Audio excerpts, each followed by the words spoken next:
Hold on a second. Jaguar Wright has revealed some shocking details about what really happened at Diddy's parties, including who was there. Trust me, you'll want to hear this. I don't know why ain't nobody talking about when Carson Daly went to them Diddy parties. Because Carson Daly did go to them Diddy parties. No different than Ashton Kutcher. Damn. Okay. No different than Hype Williams. Why don't nobody want to talk about Hype Williams? Usually if I send a shout out to somebody, people start really kicking things up.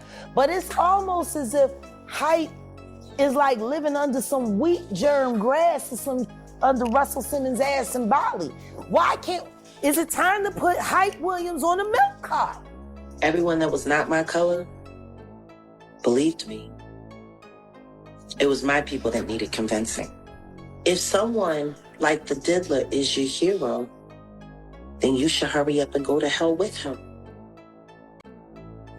If someone like Jay-Z is your hero, then, just be glad you're not talented so he could sacrifice you like he tried to do me, and he succeeded with Aaliyah.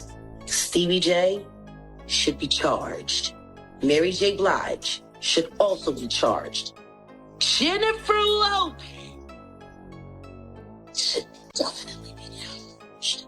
Jay-Z should be charged. Khaled should be charged. Rick Ross should be charged. Usher should be charged and tried with him. Or for Justin Bieber alone. Now, Carisha and Rick Ross just sat down together in an interview. I know. Two Diddy doo-wop bops. What a reunion.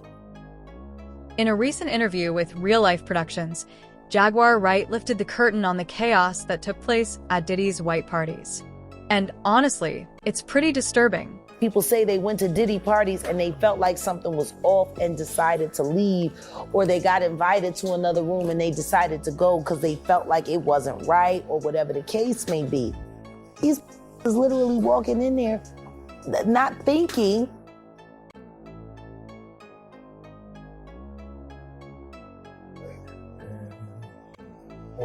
Seriously, but the thing is, they were still willing to take the chance to go because everybody's been hearing these whispers. Where is Tyson Beckford right now? And why is nobody talking about how after his stint at Russell Simmons and Diddy parties in the Hamptons, he went into pure addiction and now it's just disappeared. He's not acting. What is Tyson Beckford doing? He was one of the biggest figures in the modeling world. Matter of fact, we see a lot of supermodels that keep coming and going and coming and going. And there's just a few that stay. What's even crazier is that she suggested these parties might be linked to dark spiritual rituals and even MK Ultra mind control. A lot of people that end up at these wild parties and in these wild ceremonies, because see, everyone's thinking freak off, freak off, freak off. But what you're not thinking is ritualistic human sacrifice. Right. Whether or not you're offering up your sexuality or offering up your life force. It's energy, it's transfer. So for Whitney Houston to be unalive in that hotel room, and for him to wait to start the party right as her spirit was completely leaving her. Wow. It says a lot.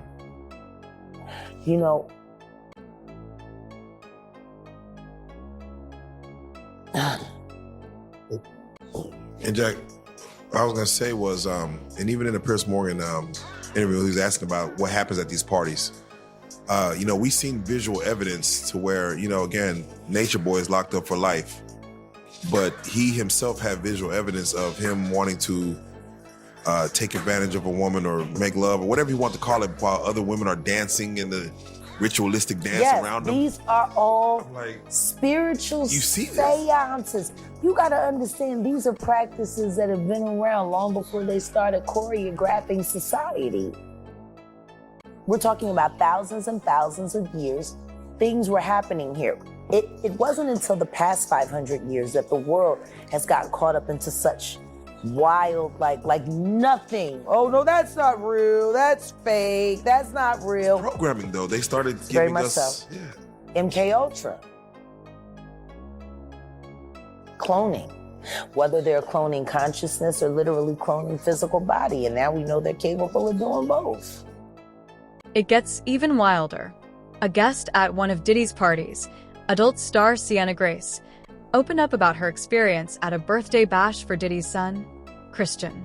Though the party was small and intimate, Sienna noticed some big names in attendance like French Montana, Jordan Woods, Stassi, Kylie Jenner's best friend, and a few people from Bad Boy Records.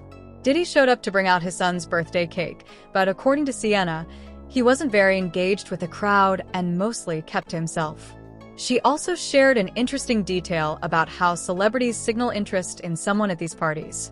Apparently, they'll give someone a jacket or jumper to mark them as off-limits to others for the night. Clip 5. Talia Graff sitting next to her attorney Gloria Eidi alleges. Shaw Diddy Combs and his former bodyguard Joseph Sherman and her at Bad Boys Record Studio in 2001 when she was 25 years old. James Crew and Hard Pierre always been Diddy's flunky, especially Hard Pierre. That's why he's being sued right now too by one of his assistants and stuff like that, because I guess he learned from his boss. But James Cruz used to work for 50, but he worked for Diddy first. So them niggas was always scumbuckets, man. Right. But speaking of Harvey Pierre, how do you feel about him getting accused of sexual assault? Like I said, anything that has to do with those people have to prove that. But are they capable? Yeah, they're capable. Look at the atmosphere. They in the music industry. They in the music business. They set up those type of, they learn the tricks of the trade. For instance, guys don't put those pills that they get to the girls in the champagne bottles because they popping them in front of them.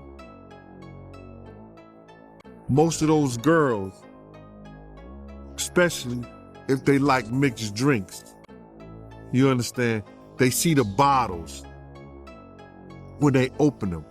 And they trying to keep their eyes on it because they don't want to get no kind of put in their system. But what they don't understand is in the orange juice and it's in the cranberry juice. Those girls who like the mixed drinks, you understand what I'm saying? They gonna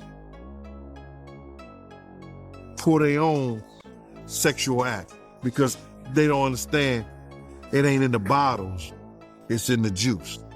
Those guys, they learn that and they put it to those girls who don't know no better. In fact, a lawsuit filed this Tuesday in New York reveals shocking claims from Talia, who says she was tricked into coming to the studio. She alleges that her drink was spiked with something, causing her to pass out. When she woke up, she says she was restrained and brutally attacked by Diddy and his bodyguard. That woman was visibly emotional during the news conference as she recounted a horrific and violent assault. The internal pain after being sexually assaulted has been incredibly deep and hard to put into words. In 2023, Talia claims she discovered that the entire incident had been recorded and that the footage had been shared with multiple people over the years. I'm emotionally scarred. It has been hard for me to trust others, to form healthy relationships, or even feel safe in my own skin. Combs is currently facing at least 10 similar lawsuits. He remains in custody, awaiting trial on charges of human trafficking and racketeering. Defendant Combs and another defendant published and/or disseminated the videos without plaintiff's knowledge or consent. In fact, the Talia Graves case is something that people really need to be aware of. because it seems Diddy has been blackmailing her with a tape of her. I'm glad that he is locked up, but that's a temporary feeling of relief. Talia says she didn't go public until now because she says that Combs allegedly threatened to ruin her life if she said anything. Over the years, many celebrities have shared their stories about Diddy's legendary parties, but the details surrounding his so-called freak-offs remain mostly a mystery. In a 1999 interview with Entertainment Tonight, Diddy seemed to know exactly how much attention his parties would stir up. Before this interview, you was telling me that a female reached out to you about a sex tape? Yeah. It may not have been a year ago, it may have been close to a year, 9 months, something like that, a year. It was about, I don't know, was it a year? It's 6 months to a year. I forget about it because we just had a brief conversations for about like a week or so. You know, like she'll call me one day and then we'll talk a little bit. Then I'll get back with her, then she'll call me back. She was trying to find out information and everything like that. But I really couldn't help her, bruh. You understand? And then she told me the guy's name. You know, she said, Gene, I know it wasn't you. You know, she told me her credentials. She said, Gene, I went to college. You know, I come from a reputable family. I live in, you know, out your way, where you at. And she said that, do I know this bodyguard named Big Joe? And I said, why, what's going on? And then she told me about that she had heard about this tape floating around of Puffy ex-A-ing her, sexually assaulting her. And I was like, wow. And I couldn't say anything because I know the parties and stuff like that. But I told her, I said, yo, I can't give you Joe's number, but I'll get in touch with him or whatever, best way I could. So I got in touch with Joe and I told him what the lady said.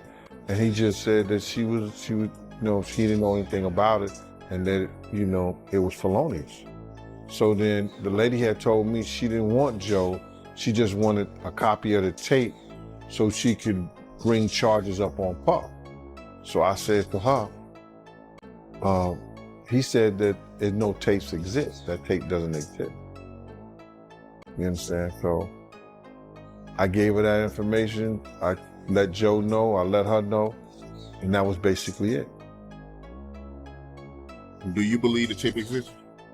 What I believe and what I know is two different things.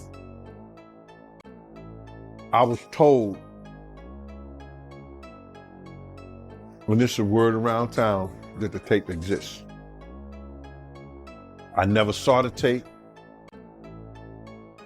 I never, you know anybody who say they saw the tape.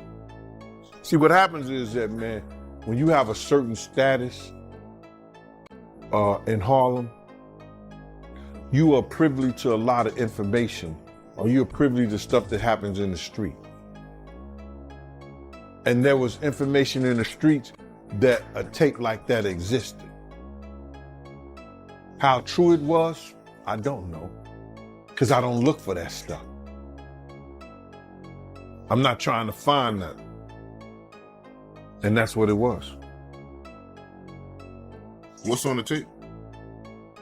I heard it was enough on the tape that people could blackmail Puff for. That's what I actually heard. Diddy wasn't shy about discussing his party hosting tactics either. In a 2002 appearance on Late Night with Conan O'Brien, he explained that the key to a successful party was, of course, having beautiful women. Your parties are the hottest ticket around. They won't even give me a permit for the parties, man. They don't want me to throw the parties no more. But we ain't gonna stop. We're gonna keep on having fun, bringing people together from all walks of life. We're gonna hear about my party. They're gonna be shutting them down. They're gonna probably be arresting me, doing all types of crazy things just because we wanna have a good time. You know, whenever you bring up a different element into people's environment, things that broaden people's horizon, people get intimidated. There's a lot of people out there that feel intimidated by it. It ain't nothing but break it down racial barriers, break it down generation barriers. People from all walks of life. Ron Perlman talking to Jay-Z, Jay-Z talking to, you know what I'm saying? It just goes on and on, you know, it's just like people from all walks of life connecting and getting together. Yeah. Your parties are the hottest ticket in town. People dying to get into your party. How does that make you feel? I mean, it's cool. You know, it doesn't make me feel any way special. It doesn't make me feel like a bigger person. It just makes me feel like I know how to throw a party. But then things got even darker. Worse. This is what you need to do. Women, beautiful women, of course. Beautiful women. Beautiful men for the ladies, of course. Wouldn't it be better if there weren't beautiful men there? There were just a lot of beautiful women and then just the guy? No. You have to make. There's enough ladies to go around. You have to make them. The ladies, give the ladies what they need too. You know, you have to take care of your women. Take care of the ladies. Okay, ladies, gotcha. That's good. Can't force the situation. Right.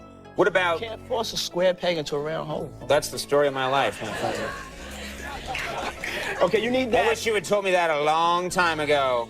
Well, I'm here now, brother. It's not too late. What about like celebrities? You have a lot of celebrities okay, at your. First you have to listen. I'm giving you the menu. Okay, let's just take things slow. Okay, it's all right. He's learning. He's learning, and I'm slow. Yes. I'm very slow. Check it out. This is my man. We go way back, but he hasn't told y'all that. We'll talk about that later. We go way back. Way back. But check this out. When was that? We'll get to that later. All right. Okay.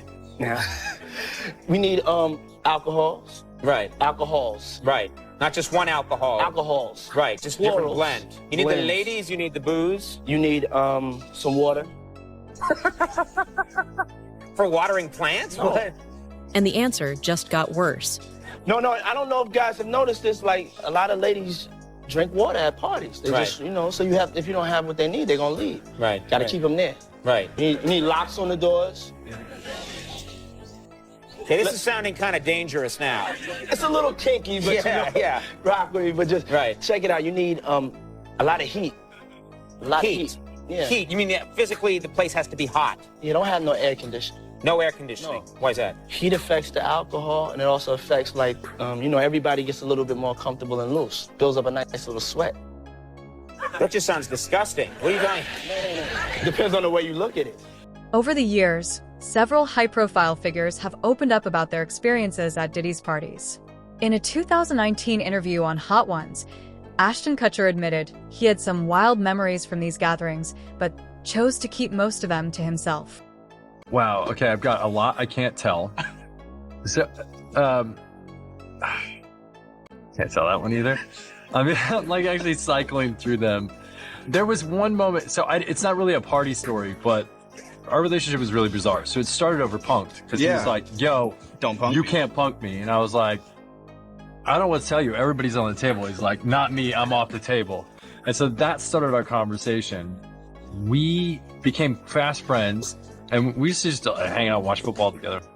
Kutcher also described his relationship with Diddy as really bizarre, explaining that it started when Diddy insisted that Kutcher couldn't prank him on Punk'd. They eventually became close friends and even hung out to watch football. Khloe Kardashian also gave fans a glimpse into a Diddy party during an August 2014 episode of Keeping Up with the Kardashians. With you this weekend, a bunch of my friends. Diddy, Quincy, Justin Bieber, so far French Montana. Do you know half the people you're naming? No. She didn't go to bed. I haven't been to bed yet. You haven't? I want to be Clay when I grow up, Court. I got on a plane at 5:30 a.m. So this party, I think half the people there were butt naked. You would have loved. Usher also shared his personal perspective, recalling his time living with Diddy as a teenager. During a 2016 interview on The Howard Stern Show, Usher said the experience was pretty wild, but admitted he didn't fully understand what was happening around him. When asked if he would let his own kids attend one of Diddy's parties, Usher firmly replied, "Hell no." He hinted at being groomed by Diddy, and worse, he allegedly was sexually assaulted so badly that he had to go to the hospital. We want to thank you. Come in. Don't sit on the bed at night. No homo. No, just don't get close to the bed. Don't get close. But it's just like, yo, we want to thank you for hosting the thing, man. It's been a pleasure. You didn't have to do it, and you did it. No, I definitely didn't have to do it. I definitely didn't have to. First and foremost, I'm not getting in the bed. You know, shout out to him and what he did. I'm just gonna, if we can, just let's just put the camera a little this way, just so we're not.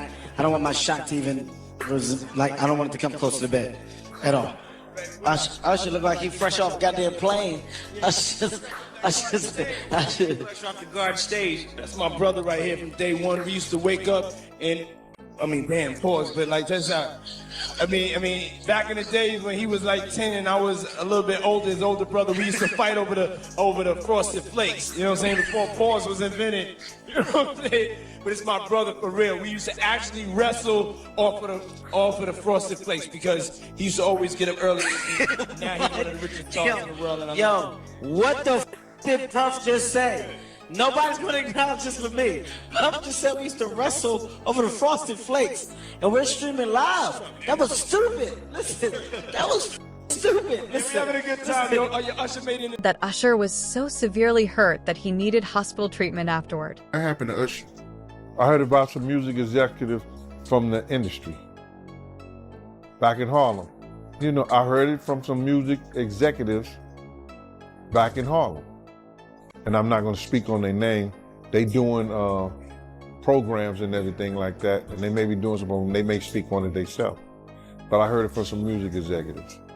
Where did you hear it? Bro, you know how people be talking, and we was around some people, something like that, and then some people might say, "Yo, I don't F with that dude." And at the time, I didn't even know who the F Usher was. You know what I'm saying? It was one of those type of situations. And when somebody say, "Yo, man, I don't F with them, niggas. Man, I'm getting out that industry and everything like that." You know, Puff sent this little kid to the hospital. How he sent him to the hospital? Man, Nick was bleeding from the butt. And that's what was said. But I didn't even have a name for the kid at the time. Then you heard it, and that's what happened. And that's just, that's something that you heard. You don't know if it's true, you just heard it.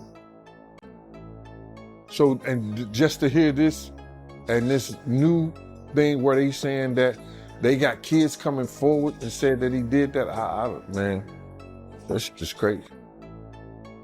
And like I just said, that's just something that I heard. It's something that I didn't know. It's something that I ain't see. In a sensitive conversation about Usher's situation, one music executive from Harlem claimed he heard rumors about Diddy's actions, including an incident where a young boy, possibly Usher, was sent to the hospital, bleeding badly. The source said it was something they heard but couldn't confirm. It's all because of his mentors and the people that trained him and taught him the music business. It's all about the people who trained and taught him the music business, because Puff wasn't he wasn't born a monster.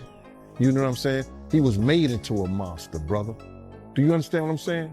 He was made into a monster from the stuff that happened to him, the things that he had to do. You understand? The things that he had to do to become who he is. You know what I'm saying? It's like this, brother. You never like something so much that you can't do without, and you never be willing to do anything to get where you want to be at. You got to have principles, you got to have morals, you got to keep with that stuff. And in that music business, a lot of that stuff get thrown out the window. You understand? And that's what happened to him. He started doing the things to other people that was done to him. To keep it frank, he was doing the things to other people that was done to him. And it is what it is. You got to know better. And if you know better, you will do better. When he was in New York City, he was like that gecko from the Geico commercial. Then he turned and started going, when he lived in Cali and Miami, he turned into Godzilla. I would see him talk about how he was never like that. Smoking cigarettes, smoking weed and everything like that. He turned into something that you could consider a monster, bro. Then he started doing things to people, you understand, that he learned. That's a learned behavior. 50 Cent has been very vocal about avoiding Diddy's parties. In a July 2023 interview with The Hollywood Reporter, he explained, "I've been staying out of that stuff for years. It's just an uncomfortable energy." He also recalled an awkward moment when Diddy offered to take him shopping, something he found strange for a man to offer another man. Comedian Cat Williams also joked about turning down $50 million offers just to protect his integrity, adding, "Diddy be wanting to party, and you gotta tell him no?" Video appears to support some of the accusations of against music mogul Sean Diddy Combs. We want to warn you that this video you're about to see is extremely graphic. The surveillance footage that was captured inside of a Los Angeles hotel in 2016 allegedly shows Combs' then-girlfriend Cassie Ventura in a hallway. A now-settled lawsuit filed by Ventura claimed that she was trying to leave the hotel after a drunken Combs punched her.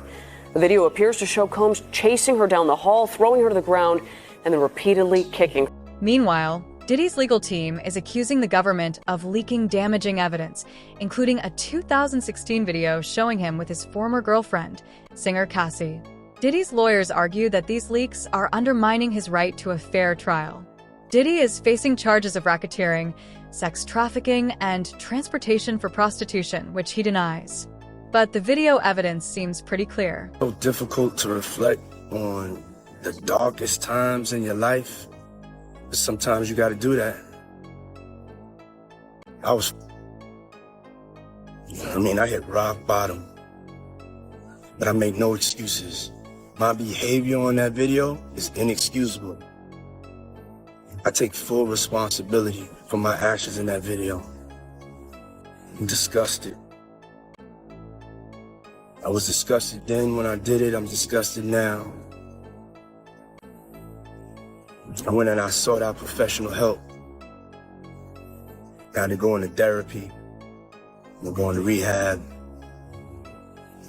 Had to ask God for his mercy and grace.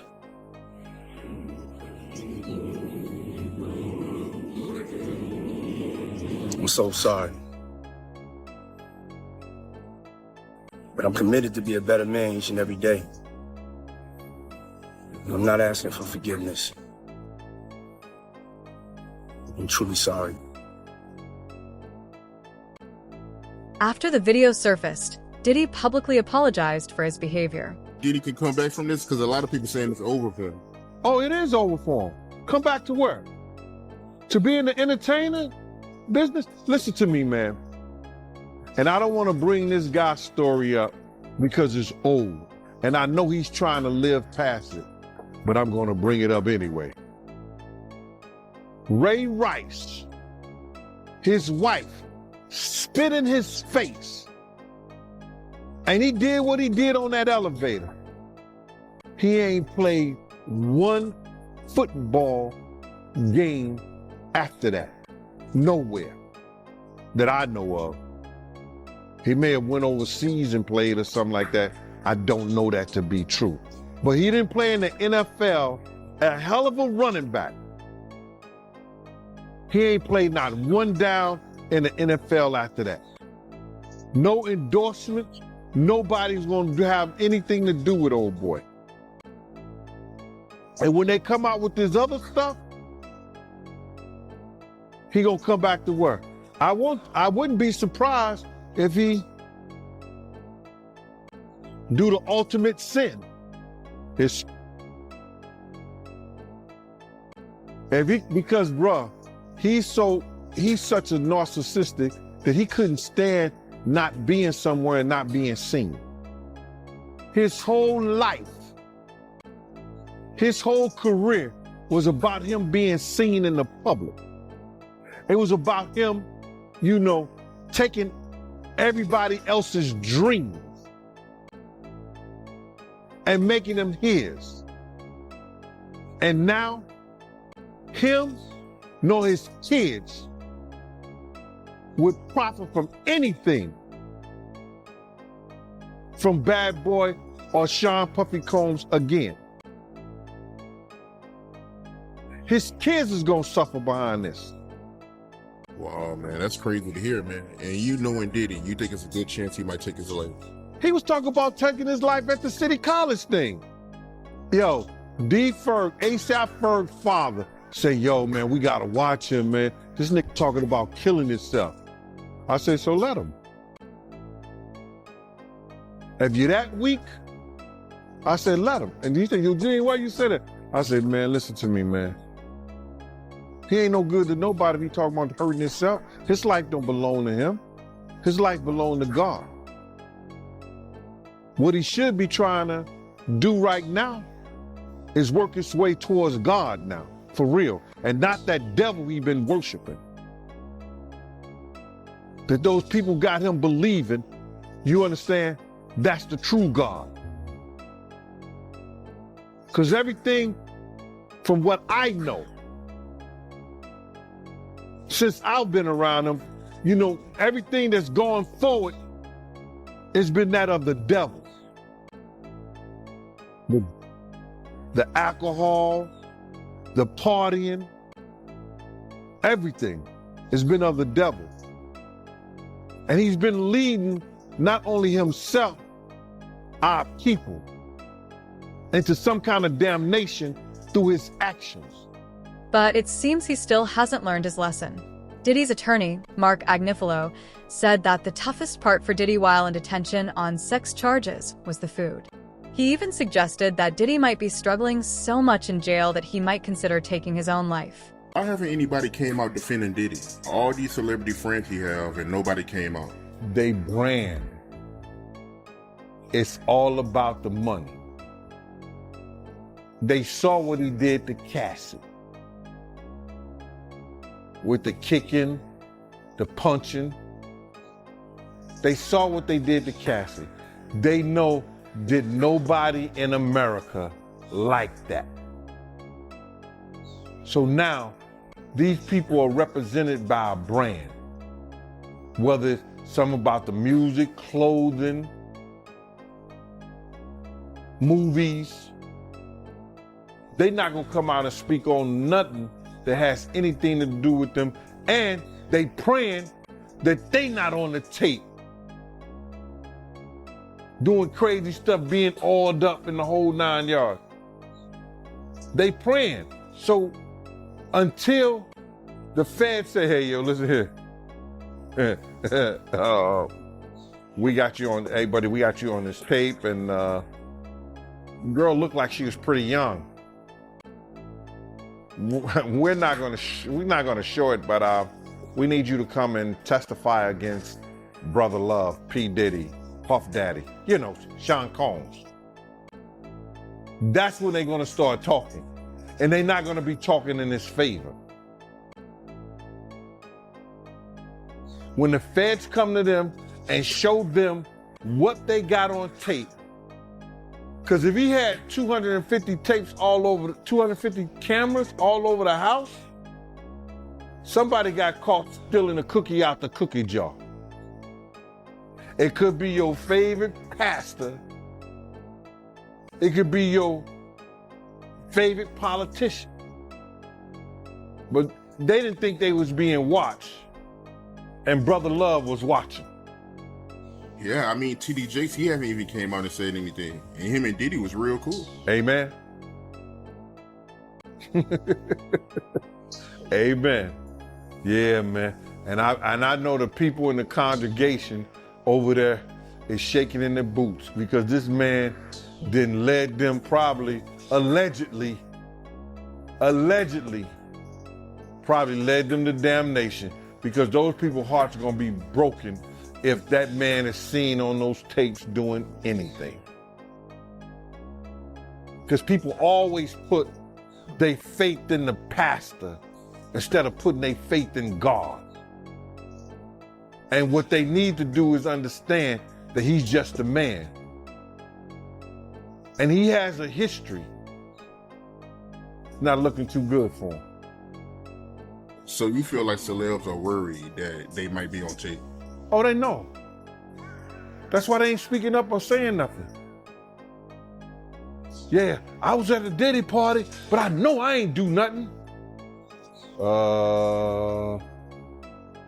When you don't know somebody's taping you, when you don't know that somebody is videoing you in some kind of form or fashion, you got that alcohol, you got the in you, they're a little loose, bro.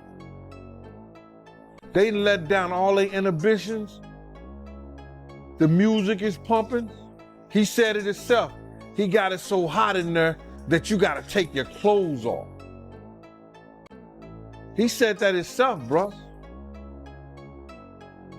So a lot of them, like what he said?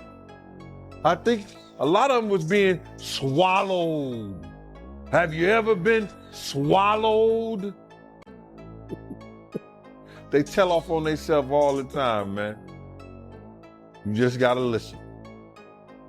But why do you think Diddy had all them hidden cameras? Bro, when you that powerful, you didn't get that powerful without having 1 or 2 or maybe 3 ups on somebody. Diddy always been the type of individual that wanted to have ups on the next person no matter what they was doing. Like, he always played artists against each other. He did it to Big, he did it to Craig Mack. You understand? I said before, he did the stuff to Ja Rule, you understand? So had the ups on Ja Rule so he could go after Jay-Z. You understand what I'm saying? So he always played those kind of up games on people. So to have those cameras and know what he was doing, it's gonna give him the ups on everybody who came to that party. Even your favorite basketball player. Ain't no party like a Diddy party. We know who said that. He may be one of the persons who got caught up in the Diddy party. LeBron said that, but yeah, you might be right. You know, it sounds like he had all them hidden cameras to use it against people. I think that was said in the indictment, right? That was said in the indictment. You know, somebody, I think Dawn may have said that. I don't know for sure, and correct me if I'm wrong. He would, even if you didn't want to do something, he would tell the individual, well, I got you on tape doing it before. Now, Diddy could be facing over 100 new lawsuits just 2 weeks after his arrest by federal agents in New York. These new claims include accusations that he forced victims into recorded sexual activities, which he referred to as freak-offs. It's also alleged that Diddy used these videos to blackmail major celebrities and gain an advantage in the industry. Also revealed that they got photos and videos of Diddy freak-offs. When they did that raid, you understand? What they did was, prior to the raid, they reviewed that civil lawsuit. And that civil lawsuit told, Cassie's civil lawsuit was LeRod had already did it. LeRod hadn't did his yet, did he? Did LeRod do his lawsuit before the raid or after the raid? Oh, before. Yeah, so what they did was they reviewed both of those civil lawsuits and found that there was some criminal activity in those lawsuits. We spoke that on Art of Dialogue. We spoke about that on your show. I said if they really wanted him, all they had to do was review those civil lawsuits. And once they find the criminal activity in those, they could bring him in. Now, did the Federal Bureau of Investigation in Miami do it? No, they didn't. Did California do it? No, they did not. The Southern District of New York, they took it upon themselves and put on that raid and everything based on the information they found in Cassie lawsuit and the information they found in Little Rod lawsuit. But all this is bigger than Diddy. It's bigger than Diddy, bro. Because you know who else they was doing investigation on during that whole time period? It was the mayor and the politician in New York City. Good evening. I'm Byron Pitts in New York. We have breaking news this evening. New York Mayor Eric Adams has been indicted by a federal grand jury, according to sources familiar with the matter. Let's go straight to senior investigative correspondent Aaron Kontersky on the phone with the very latest. Aaron, what can you tell us? Byron, we just heard a statement from Mayor Adams saying, "I always knew that if I stood my ground for New Yorkers, that I would be a target, and a target I became. If I am charged, I am innocent, and I will fight this with every ounce of my strength and spirit." A statement of defiance a moment ago from Mayor Adams to ABC News after word came that he has been indicted by a federal grand jury in New York. Byron, this follows a 10-month investigation. The numerous lawsuits against Diddy span decades, dating back to the 1990s when he founded Bad Boy Records, the label that shot him to fame. Diddy's web of allegations has spread so far that if the truth comes out, it could bring down entire empires.